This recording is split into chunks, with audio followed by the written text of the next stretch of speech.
আর আপনি যদি এই রেসিপি বাসায় ট্রাই করে everybody will be amazed with your recipe.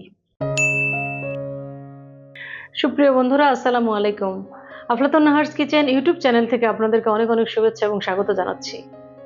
শীতের এক ঝাঁক রেসিপি নিয়ে আমি আপনাদের সাথে শেয়ার করেছি এবং আমার ইউটিউব চ্যানেলে আপলোড দিয়েছি আপনাদের জন্য। এরই ধারাবাহিকতায় আজকে একটি কমন রেসিপি দেখাবো এবং এটি আমার মৌলিক রেসিপি। যদিও কমন আইটেম, একদমই দেশীয় সব উপকরণ দিয়ে তৈরি, তারপরেও একটু টুইস্ট আছে, যার কারণেই আপনাদের সাথে শেয়ার করা। এই রেসিপির নাম হচ্ছে পুর ভরা বেগুন। আসুন, পুর ভরা বেগুন তৈরি করতে কি কি উপকরণ লাগছে আগে দেখে নিই। বেগুন, চিংড়ি মাছ, পেঁয়াজ কুচি, ডিম, হলুদের গুঁড়া, লবণ, ভাজা জিরার গুঁড়া, কাঁচামরিচ কুচি, মরিচ গুঁড়া, ভাজার জন্য তেল। উপকরণ দেখে নিলাম। দেখলেন তো কত কম উপকরণ দিয়ে এই রেসিপিটি আমি তৈরি করব। কোনো বাটা মশলা কিন্তু এখানে আমি ইউজ করব না। আর বেগুন চিংড়ির যে গতানুগতিক রসায়ন সেটা আমরা জানি। বেগুন চিংড়ি দিয়ে নানা পদের রেসিপি আছে, যেটা আমরা সচরাচর বাসায় বাঙালি রান্নায় ব্যবহার করে থাকি।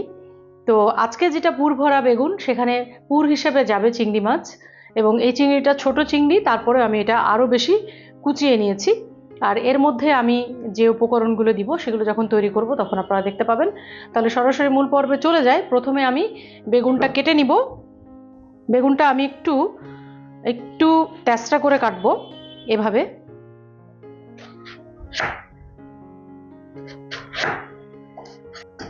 বেগুনটা আমি এই শেপে কেটে নিয়েছি, কিছুটা ওভাল শেপে। এখন আমি যেটা করব, এরকম একটা কুকি কাটার দিয়ে প্রত্যেকটা বেগুনের মিডিলে কেটে নিব। আমি এই কুকি কাটার দিয়ে এভাবে কেটে নিয়েছি এবং ভিতরের অংশগুলো এখানে আছে। এগুলো আমি চিংড়ি মাছের সাথে ছোট ছোট কুচি করে মিক্স করে দিব।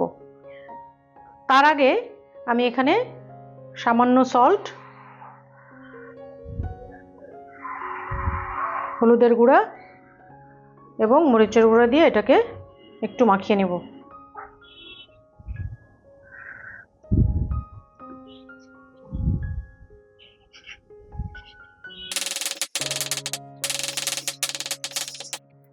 চিংড়ি মাছের সাথে আমি বেগুনের পুরের যে ভিতরের অংশটা সেটা আমি মিক্স করেছি।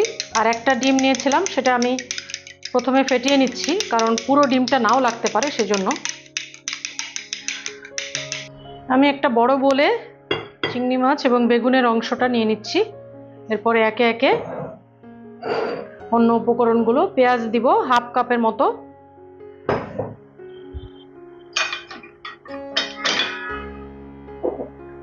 মরিচের গুঁড়া হাফ টিস্পুন,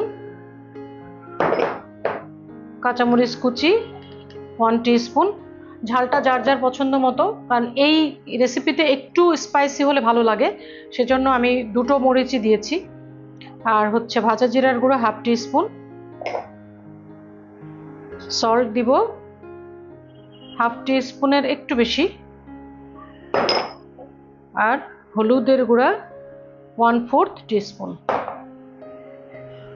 এটাকে খুব ভালোভাবে মিক্স করতে হবে। অবশ্যই এটা হাত দিয়ে মিক্স করতে হবে। আমি হাতে গ্লাভস পরে নিয়েছি। আপনারা যদি খালি হাতে করতে চান সেক্ষেত্রে হাত ভালোভাবে ক্লিন করে নিতে হবে। এখন আমি ডিমটা দিব। প্রথমে অর্ধেক দিলাম, আর অল্প লাগবে, পুরোটা লাগবে না। এখন চুলা জ্বালিয়ে দিচ্ছি।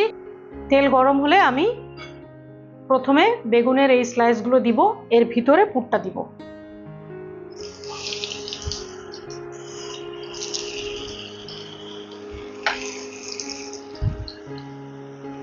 এটা মোটামুটি লো ফ্লেমেই করতে হবে, কারণ বেগুনটা এবং যে পুর সেটা যেন ভালোভাবে কুক হয়, সেজন্য শুরু থেকে আমরা লো ফ্লেমে করব।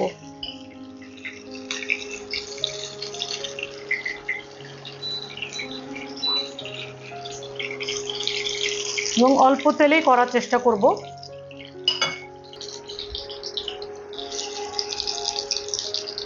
ভেতরে এইভাবে পুরটা একদম ভরে ভরে দিতে হবে, চেপে চেপে দিতে হবে।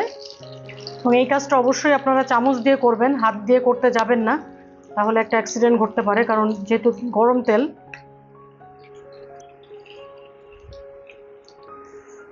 সবগুলো পুর আমি ফিল আপ করে দিয়েছি। আর বেগুনের সাথে আপনারা চিংড়ি মাছ বাদেও অন্য মাছ দিতে পারেন, যেমন বেলে মাছ, ইলিশ মাছ, তারপরে টাকি মাছ, যে কোনো মাছ আপনারা দিতে পারেন। আমি আজকে চিংড়ি মাছ দিয়ে করেছি। আর এটা অবশ্যই এখন ঢেকে দিব। এক পাশ হয়ে গেলে তারপরে আমি অপর পাশে টার্ন করব, এবং এক পাশ হতে মোটামুটি 7 থেকে 8 মিনিট লাগবে। 7 থেকে 8 মিনিট আমরা ওয়েট করব, এবং এটা অবশ্যই লো ফ্লেমে করতে হবে, যাতে খুব ভালোভাবে ভিতরের পুর এবং বাইরের যে পোর্শনটা বেগুনের সেটা যেন খুব ভালোভাবে কুকড হয়।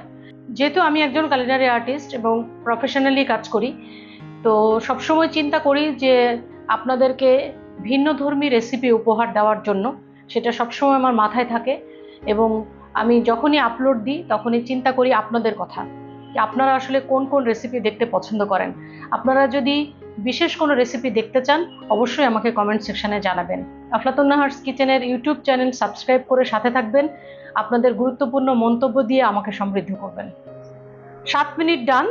এখন আমি টার্ন করে দিব অপর পাশে, এবং এই কাজটা একটু সাবধানে করতে হবে যাতে পুরটা বের না হয়ে যায়।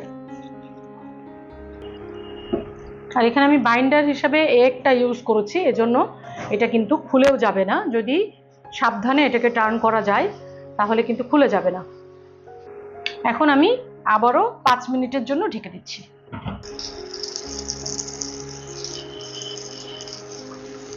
খুবই কম উপকরণ দিয়ে একটি মজাদার রেসিপি আমি আপনাদের সাথে শেয়ার করছি।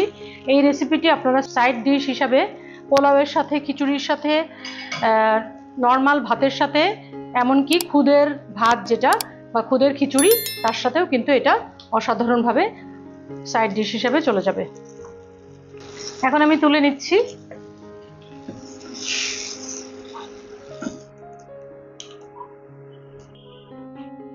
এরকম মজাদার রেসিপি বাসায় ট্রাই করবেন তো? আর আপনি যদি এই রেসিপি বাসায় ট্রাই করে ফ্যামিলি মেম্বার, বন্ধু, স্বজন, প্রতিবেশীদেরকে এটি উপহার দেন, everybody will be amazed with your recipe. So don't forget to try this recipe and share your experience with me. Till then, stay blessed, eat healthy.